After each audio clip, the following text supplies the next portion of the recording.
that story. So if you had to have one moment on tour where you thought you probably could have died. Oh, easy. I know this one real quick. And funny thing is, this just kind of came up not on Instagram, but something related to it today, and it was with Bowling for Soup. And oddly enough, with Brian Force. You're going to be like, who is this Brian Force? So, all right, I'll try to wrap this up pretty quick. But me and all Brian. the time in the world. Okay, me and Brian were on tour with Less Than Jake in Japan, and Bowling for Soup hit us up, and I was going to go out and TM, and Brian was going to do guitars, right? Well, we were flying from Japan to Dallas and then meeting up with them that day that we got there from Japan. So we land in Dallas at 3 or 4 in the afternoon. It's an hour drive out to their practice space, and we're going out there.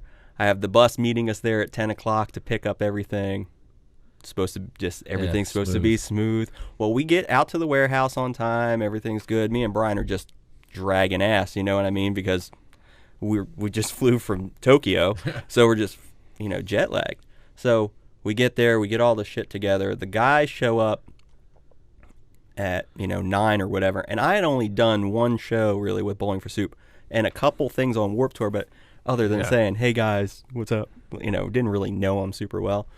Well, the bus is supposed to be there. I'm hanging out. Everybody's cool. Like, everybody's cracking beers. I'm like, okay, this is cool. These dudes are cool. 10 o'clock comes. No bus. 10:30. No bus. I'm getting no response from the driver. Nothing. 11 o'clock. Nothing. 11:30. Nothing. I'm blowing dude up. Finally, he hits me up. It's like probably close to midnight. Everybody's been there for 2.5, 3 hours. Those dudes are just getting wasted. They've been fucking just pounding beers, right? So the bus guy's like, oh, I'm almost there. There was an issue with the trailer. I'm almost there. I had never used this bus company before, and it was something they even found, I think, last minute. It was through their manager. It set the whole thing up, right? So I go out to meet the bus. I can hear it coming around the corner. The bus pulls around, and as it's pulling up, I see the trailer. It's a painter's trailer, dude. There's a window that opens on the side of the side of the trailer like a hot dog cart, and there's ladders all over it. We're like, what the fuck? We're going on the painter's tour? Like, what the fuck is going on? So, oh man. So the guy gets in, and I'm already losing my shit because I meet the driver. He's coming out of the bus, and nobody knows the driver. And I'm like, dude, what happened? We can't tour in that. Like, there's no lock on this huge side window that you could just open and take stuff out of. Then we open the back. I'm not kidding. Is it full? Dude, not full, but at least a foot of plywood, like boards. So just being a TM, as you know, in this situation, you just go, just get it done. Do it. So me and Brian, everybody were getting all the wood out, and we're just throwing it in their practice space. Then we realize there's no ramp. Oh. Yeah. That's what the plywood was for. What was the floor level of it though? Oh, it was. Was it 2-footer probably? 2 foot. Yeah. Oh, so you're picking amps up everywhere. And Bowling for Soup have some really big guitar vaults and stuff, so like super heavy stuff.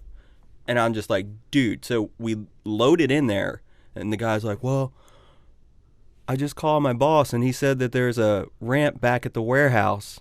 And I go, well, where's the warehouse? And he's like, an hour the opposite direction that we're supposed to go. And I go, you got to go. We got to go back and get the fucking ramp. We're just starting a tour. Yeah. Like, there's no way. There's no way at this and point. And the other trailer. Right. There's no way to get another trailer. There's no trailers, right? This is going to be our trailer, but we have to find a fucking ramp. So I almost just went to U-Haul and just dropped trailer and got a bigger one. This is, by this point, 1 o'clock in the morning, right? We are supposed to be in like Springfield, Missouri or something like. From Dallas? Oh, dude, it's a ridiculous, fairly far drive or whatever. So, but doable in a normal circumstance. But now we have to go an hour back. So we get there.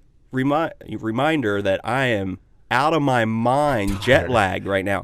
Everybody goes to bed when the bus leaves. I stay up with the driver, and Jarrett Jarrett from Bowling for Soup, me and Jarrett are just drinking in the front, like, well, I mean, waste some time. We finally get back to the warehouse. I'm walking all over outside. I don't see a ramp. The dude like breaks into the warehouse, goes inside, finds this ramp, right? So we put it in there. Was it a real ramp or was it like a mini ramp? It was a ramp, but it was pretty shitty, but it would work. Yeah. You know what I mean? At this point, I'm just like, how are we going to make it to the show? Or by sound check, you know, or load in. So then we start going. Jarrett's still up front drinking. I go back to sleep. Or sorry, he was asleep up front. He passed out up front, and I go to bed. I'm completely out. Not, and let's make about an hour later, hour and a half later, all of a sudden I'm backwards, upside down in the air. In your bunk? Dude, no, I flew out. I'm in the top bunk. But you were in the bunks. I was in the bunk.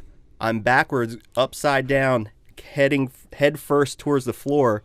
Their front of house guy reached out in the middle bunk, caught me by my shoulder. The bus had hit something. Get the... I'm like, what? I hit the floor. Everybody's, you know, it's the greatest story ever. Everybody's like, what happened? What happened? And I'm like, I don't know. So I opened the door. It's funny, but it wasn't at the time. I opened the door. There's, glass everywhere. Everything is broken. Jarrett standing in the middle of the front lounge, just looking at me. He goes, I didn't do it. And I go, I know, man. I know. I'm trying to figure out what happened. At that time, there was a door that went to the drivers. Opened it, and I'm like, what the hell happened? Dude, he goes, I think I fell asleep. Shut the hell up. Dude, driver. Please tell me you fired him that minute. Oh, dude. Oh, no, that's illegal. He fell asleep. We had gotten off the interstate, right, to get gas or whatever, and we were heading on the access road to go back. Dude falls asleep, runs through a red light, T-bones a truck. Oh, the people are have serious injuries off to the side. Everything's just busted. We couldn't get out of the door. They had to jaws of life us out of the bus because we couldn't get the bus door open. That is the craziest fucking story. This was my first time, my first real tour with Bowling for Soup. And yeah, all this. What year was this? This was, probably like, this wasn't that long ago. So probably like 2016. Was this Warp Tour? No, this was just a Bowling for Soup tour. Yeah. The start of a Bowling for Soup tour. And yeah, dude. Oh my God. Somehow we found a U-Haul. Yeah. And you make that show? We made that show. The show. Oh my God. That's incredible. Wow. Yep. And that's when Jared had said it, like, I think it was on stage. He was like, I don't know how we're here or whatever, but we're here. And it was wild. And here's the best part, had a new bus and trailer waiting outside the venue that night for the rest of the tour. Wow. Man. Yep.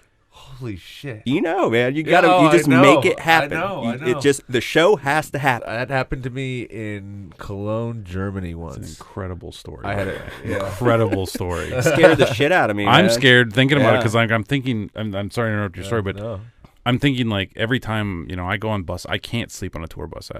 You guys have toured your whole lives doing that. I get that's out normal for me. Yeah. And to me, I can't. Like we start moving on that bus, I'm wide awake. I'm like, there is another person in charge of my life right now. No fucking way. I can't do it. And with you guys, like you say, you're out.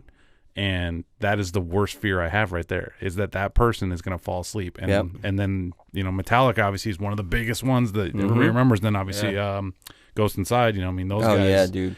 It is scary, but that is, from a band standpoint, that when you find that driver that really understands everything, you really try to hold on to that person because you do trust them. You get to a point where it's like, they know you know them. You're all in it together. This dude, like even Jarrett, when the dude got there, was like, is this dude on something? Well, and I go, I don't think so. Yeah. Well, and that's the story though. Well, he wasn't because he fell asleep. Yeah.